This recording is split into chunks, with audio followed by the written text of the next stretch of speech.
বিশ্বকবি রবীন্দ্রনাথ ঠাকুর ভারতের পশ্চিমবঙ্গের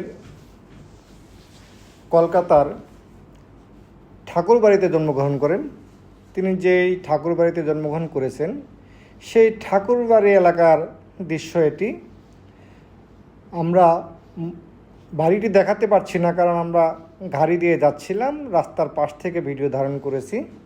এই কারণে আমাদের নামার সুযোগ হয়নি। নামার সুযোগ হলে হয়তো আমরা বাড়িটিও দেখাতে পারতাম। তবে এই ঠাকুরবাড়ি এলাকার রাস্তা এটি। এর পাশেই নিখিল ভারত শিক্ষক সমিতির কার্যালয়। এটি মূলত দেশ বিভাগের আগে নিখিল ভারত শিক্ষক সমিতি কার্যালয় তৈরি করা হয়। এখানে হেড অফিস ছিলেন, কিন্তু বাংলাদেশ ভাগ হওয়ার পরও বাংলাদেশে কিন্তু নিখিল ভারত শিক্ষক সমিতি না, বাংলাদেশ শিক্ষক সমিতি, কিন্তু ভারতে কিন্তু এখনও ওই নিখিল ভারত শিক্ষক সমিতি নামটি রয়ে গেছে।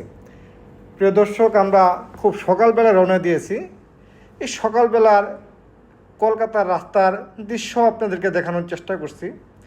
রাস্তাঘাটের অবস্থা আমার কাছে খুব একটা ভালো মনে হয়নি।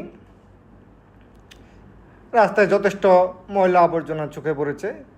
আপনারা দেখতে পাচ্ছেন সকালবেলা অনেকে কাঁচা বাজার করতে এসেছেন। এখানে অনেক ধরনের কাঁচা শাক সবজি দেখতে পাচ্ছি আমরা। রাস্তার পাশেই হালকা বৃষ্টি হচ্ছিল। বৃষ্টি অপেক্ষা করেই অনেকে রাস্তায় নেমেছেন। বেশিরভাগ দোকানপাট কিন্তু বন্ধ। এখন 7:30টার মতো বাজে।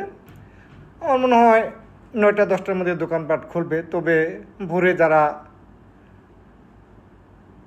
কাঁচা বাজার করতে চান তাদের জন্য সমস্যা হচ্ছে না, তারা কিন্তু রাস্তায় বেরোলেই বাজার করতে পারছেন।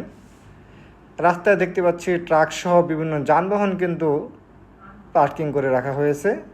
ওই যে লাল বিল্ডিংগুলি আপনারা দেখতে পাচ্ছেন, সেগুলি কিন্তু বহু পুরনো ভবন, ব্রিটিশ আমলের ভবন। কালের সাক্ষী হিসেবে ভবনগুলি কিন্তু এখনও রয়ে গেছে।